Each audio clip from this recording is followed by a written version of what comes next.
ਰੱਬਾ ਸੋਹਣਿਆ ਡਾਢਿਆ ਸਾਡੇ ਦੇਸ 'ਚ ਆਇਆ ਸੈਲਾਬ।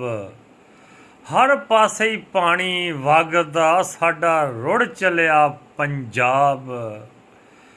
ਇਹ ਨਾ ਫਰਮਾਨੀਆਂ ਸਾਡੀਆਂ ਇਹ ਤੇ ਲੱਗਦਾ ਹੀ ਬੜਾ ਅਜ਼ਾਬ। ਸਾਨੂੰ ਮਾਫ ਕਰੀ ਤਕਸੀਰ ਸਾਈਆਂ, ਅਸੀਂ ਆ ਗਏ ਆਂ ਵਿੱਚ ਆਤਾਬ। ਤੈਨੂੰ ਪਾਕ ਮੁਹੰਮਦ ਦਾ ਵਾਸਤਾ ਈ, ਤੈਨੂੰ ਪਾਕ ਮੁਹੰਮਦ ਦਾ ਵਾਸਤਾ ਈ, ਸਾਡਾ ਲਈ ਨਾ ਰੱਬਾ ਹਿਸਾਬ। अस्सलाम वालेकुम जी।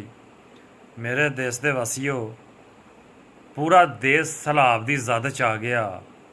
पहले खैबर पख्तूनख्वा रुड़ गया, कराची रुड़ गई, हुण पंजाब दे बेशतर इलाके की जद च आ गया।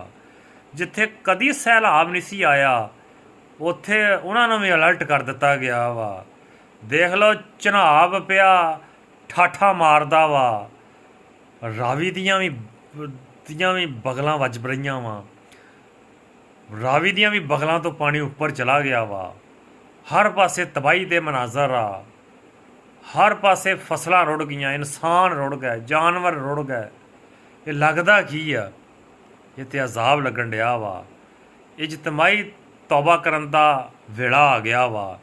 क्यों आ गया वा?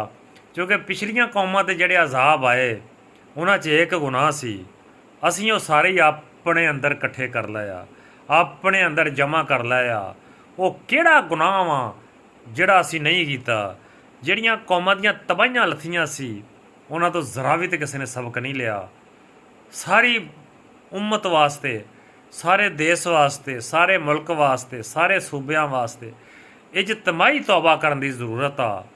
आम शहरी तो लैके आम पिंड दे वसनीक तो लैके सदरे पाकिस्तान तक, आर्मी चीफ तक, प्राइम मिनिस्टर तक, वज़राए आला तक, वज़ीरां मशीरां तक, हर किसी नूं तौबा इस्तगफार करन दी जरूरत आ। ये दुनिया दे असबाब की कर सकते आ, जिन्नी देर तक मालक की रहमत नहीं आती। तो इस्तगफार का पल्ला फड़ो ताकि अल्लाह की ज़ात रहमत करे। पानी अगे तो किसी का जोर नहीं था।